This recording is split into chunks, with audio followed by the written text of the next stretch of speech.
মিষ্টির দোকানের মতো ব্রাউন চমচম তৈরি করতে চান তাহলে এই রেসিপিটি আপনাদের জন্য। নমস্কার, আপনারা দেখছেন রিতাস ইউকো কিচেন। আজ আমি আপনাদের সাথে তৈরি করে দেখাবো কিভাবে পারফেক্ট ব্রাউন চমচম তৈরি করা যায়। এই চমচম খেতে কতটা যে অসাধারণ হয় তা একবার তৈরি করে না দেখলে বুঝতে পারবেন না। মিষ্টি তৈরির জন্য প্রথমে নিয়ে নিলাম 4 টেবিল স্পুন ময়দা, তার সাথে নিয়ে নিলাম 4 টেবিল স্পুন ফাইন সুজি। ফাইন সুজি না থাকলে দানাদার সুজি মিক্সিতে গুঁড়িয়ে নিলেই হবে। এখন নিয়ে নেব 3 টেবিল স্পুন গুঁড়া দুধ, তার সাথে নিয়ে নেব 2.5 টেবিল স্পুন চিনি, 2 চিমটি এলাচি পাউডার, 2 টিস্পুন রান্নার তেল, আরও দিয়ে দেবো এর সাথে 1 টেবিল স্পুন কর্নফ্লাওয়ার। এই মিষ্টির জন্য আমি বেকিং সোডা ইউজ করব না, করব বেকিং পাউডার। এখানে 5 চিমটি বেকিং পাউডার নিয়েছি।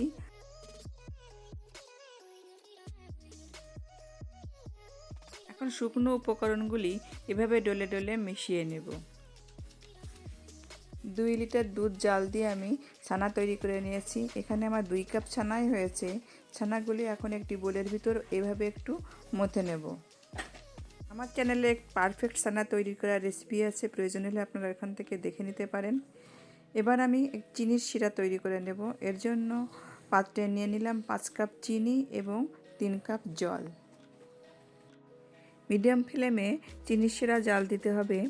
চিনির শিরা তৈরি হতে থাক, অন্যদিকে আমি তৈরি করে নেব মিষ্টির জন্য ডো।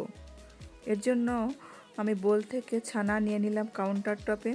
ছানা কাউন্টার টপে নিয়ে ভালো করে 5 থেকে 6 মিনিট এভাবে আমি মথে নেব।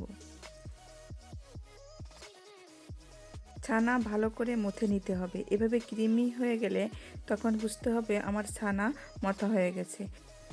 পারফেক্ট মিষ্টি তৈরি করতে হলে ছানাটা অবশ্যই পারফেক্ট হওয়া লাগে, আর ছানা পারফেক্ট হলে বেশি সময় লাগে না মথে নিতে। এখন আমি শুকনো উপকরণগুলি ছানার ভিতর মিশিয়ে দেবো। ছানার সাথে মিশানোর পর আর বেশিক্ষণ আমি মথে নেব না, এভাবে আলু ভর্তা মাখার মতো কিছুক্ষণ মেখে নিতে হবে। ছানা এবং শুকনো উপকরণগুলি ভালো করে মেখে নিতে আমার 3 থেকে 4 মিনিট সময় লাগবে। তারপর আমি এটা রেখে দেবো 10 মিনিটের জন্য রেস্টে। 10 মিনিট পর হাতে একটু তেল মেখে নিয়ে এর থেকে আমি লেচি কেটে নেব।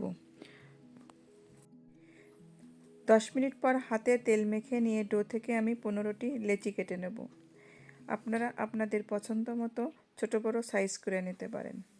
তারপর এক একটি লেচি হাতের মধ্যে এভাবে গ্রাউন্ড করে তারপর আমি চমচমের শেপ দিয়ে নেব।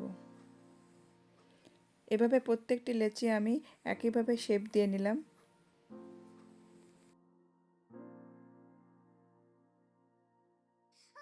সব কয়টি মিষ্টির শেপ দেওয়া হয়ে গেলে আমি ফুটন্ত শিরায় একে একে মিষ্টিগুলি ছেড়ে দেব। এ পর্যায়ে চিনির শিরা খুব ঘন। মিষ্টিগুলো চিনির শিরায় দেওয়ার পর আমি ঢাকনা দিয়ে ঢেকে দিলাম। 3 মিনিট পর মিষ্টিগুলো এভাবে নেড়ে দেব। আস্তে আস্তে নাড়তে হবে, কারণ এই পর্যায়ে মিষ্টিগুলো খুবই নরম। আবারও 3 মিনিট পর আমি এভাবে নেড়ে দিলাম।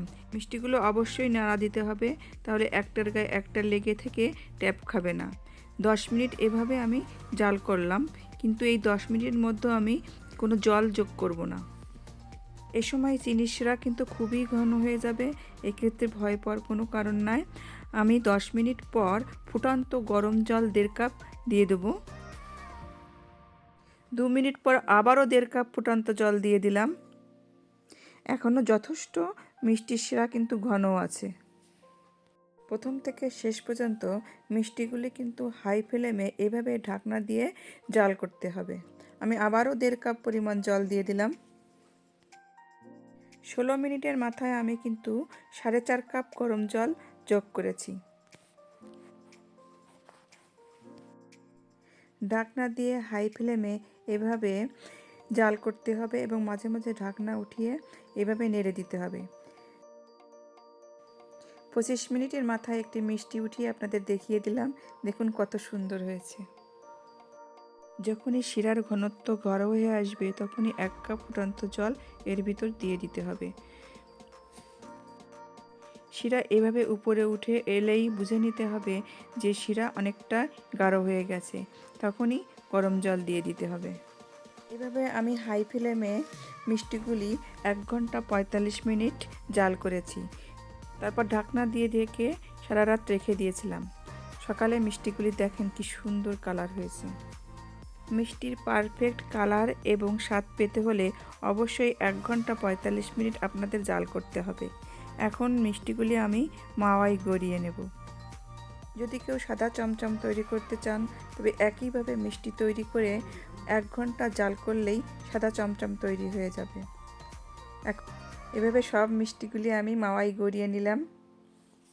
আশা করি রেসিপিটি আপনাদের ভালো লেগেছে। যদি ভালো লেগে থাকে লাইক এবং শেয়ার দিয়ে আমার পাশে থাকবেন, আর নতুন বন্ধু হলে সাবস্ক্রাইব করার অনুরোধ রইল। এখন একটি মিষ্টি আপনাদের কেটে দেখাবো।